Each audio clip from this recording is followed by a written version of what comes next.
Buenos días o tardes, profesor. Hoy con mis compañeros Jesús Bravo, Nil Canales y yo, Javier Riquelme, le mostraremos la instrumentación para la planta de cerveza en el proceso de maceración. Buenas tardes, profesor. Mi nombre es Nil Canales y continuaré con la presentación explicando el plano PNID. Como se puede observar en el plano, encontramos un proceso, un conjunto de instrumentos, actuadores, señales, una planta o lugar físico y un controlador. El primer componente es el estanque, lugar donde se almacena el macerado, o planta, lugar físico. El siguiente elemento es un sensor de nivel, representado por las siglas LE. Este está acompañado además de un transmisor de nivel que sus siglas son LT. También podemos observar un sensor de temperatura con sus siglas TE, igualmente acompañado por un transmisor de temperatura que sus siglas son TT. Continuando el plano, se observa un controlador de flujo montado en tablero. Sus siglas son FC. Siguiente a este encontramos un conversor de flujo, representado por las siglas FY. Y dando paso a los actuadores, encontramos una válvula de caudal, donde sus siglas son FB y una bomba de líquido. Cabe mencionar que en el plano encontramos tres tipos de redes: redes eléctrica, red neumática y red hidráulica. Siguiendo la presentación, se analizará las señales de entrada y salida. Primero están las entradas analógicas, las cuales son entregadas por los sensores de nivel y temperatura. La primera tiene un rango de 0 a 5 metros, representada como una señal eléctrica de 4 a 20 mA, y el sensor de temperatura tiene un rango de 0 grados Celsius a 100 grados Celsius, también representada como señal eléctrica de 4 a 20 mA. Como podemos observar en la imagen, encontramos en rojo la señal de entrada del sensor de nivel y en amarillo la señal de entrada del sensor de temperatura. Y ya para concluir el tema de las señales de salida, aquí encontramos dos tipos de señales, analógicas y digitales. La primera es la salida analógica, que va del controlador al convertidor de caudal. Este, dependiendo de la señal eléctrica de salida de 4 a 20 mA, entregará de 0 a 5 bar de presión. La segunda salida analógica va del conversor de caudal hacia la válvula de caudal, dependiendo de la señal neumática entregada por el conversor de caudal. Esta variará su posición desde un 0% a un 100%, es decir, es proporcional, puede trabajar a un 30%, 50%, 70%. La señal digital, en este caso, es entregada por el controlador de caudal hacia la bomba de líquido. Esta puede ser de 0 volt o 220 volt, y respectivamente su rango de trabajo es un 0% o un 100%, es decir, o está funcionando o no está funcionando. Como podemos observar también en el plano, en los cuadros verdes o rectángulos verdes encontramos las señales eléctricas. Una señal eléctrica va del controlador hacia el conversor de caudal, y la otra señal eléctrica va desde el controlador de caudal hacia la bomba de líquido. Y en el rectángulo azul encontramos la señal neumática, que va desde el conversor de caudal hacia la válvula de caudal. Y ya para concluir, los dejo con mi compañero. Bueno, ahora les mostraré el listado de instrumentos.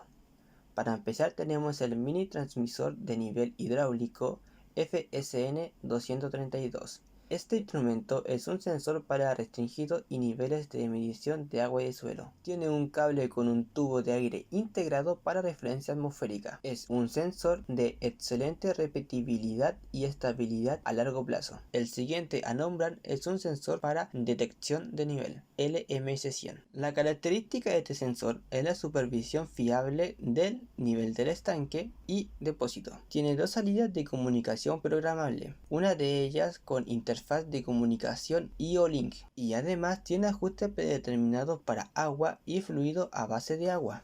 Válvula de control fluido 4001 64001.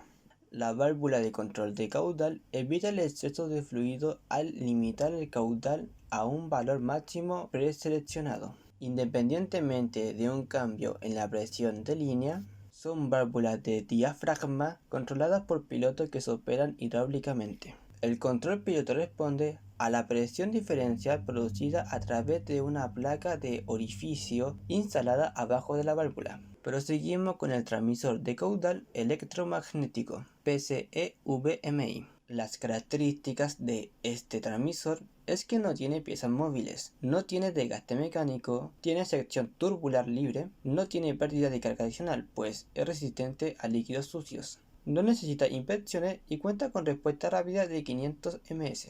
Controlador lógico programable PLC Logo 8230 RCE. Logo es un dispositivo versátil y sumamente potente. En las unidades base reside el programa fuerte con interfaz de entrada digital o analógica incorporada a la salida digital a través del digital a transistor o relé con carga hasta 10 A. Incluye visualizador y teclado, puerto de comunicación y puerto para pantalla adicional Logo TD. La bomba de circulación de fuerza magnética está equipado con materiales magnéticos en el eje de conexión y el impulsor respectivamente, operando a través de su acoplamiento mutuo, que es una bomba de agua estructural completamente sellada sin la necesidad de junta de eje de forma tradicional mecánica. Convertidor IP TEIP11. Las características especiales del transmisor de señal consisten en sus medidas relativamente pequeñas y sus excelentes estabilidades operativas ante golpes y vibraciones. El transmisor puede soportar hasta carga de 10 watts, en cuyo caso la influencia operativa no soporta el 1%. Sensor de temperatura. Este sensor tiene una resistencia eléctrica de 100 ohms a 0 grados Celsius, la cual se incrementa al aumentar la temperatura. El sensor no produce un aumento lineal, pero el PLC es capaz de linealizarlo automáticamente con solo informarle el coeficiente de temperatura. Y por último tenemos el estanque. Y ya para finalizar, nuestro compañero nos explicará la validación de elección. Principalmente en el diagrama lo enfocamos en una pequeña parte de la elaboración de la cerveza, que fue la maceración, pero antes de todo quiero explicar los procesos anteriores de la elaboración de esta. Primero que nada es la filtración del agua, luego de tener el agua filtrada se comienza a moler el grano de malta. La idea principal de este paso no es volver harina al grano, sino romper en trozos pequeños y tratar de dejar la cáscara del grano intacta para posteriormente poder actuar de filtro natural. Después del proceso de la maceración.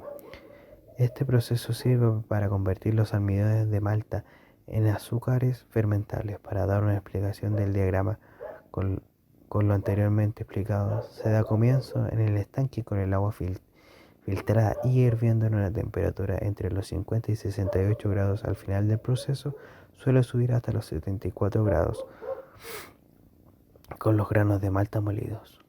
Al llegar a los 74 grados, el sensor de calor envía un pulso a nuestro PLC que da la orden de abrir la válvula y activar la bomba para que el macerado pase a la siguiente etapa, que es el cocimiento del mosto. Y cuando el sensor de nivel bajo del tanque se active, se cierra la válvula y se apague la bomba, haciendo que el proceso se inicie otra vez.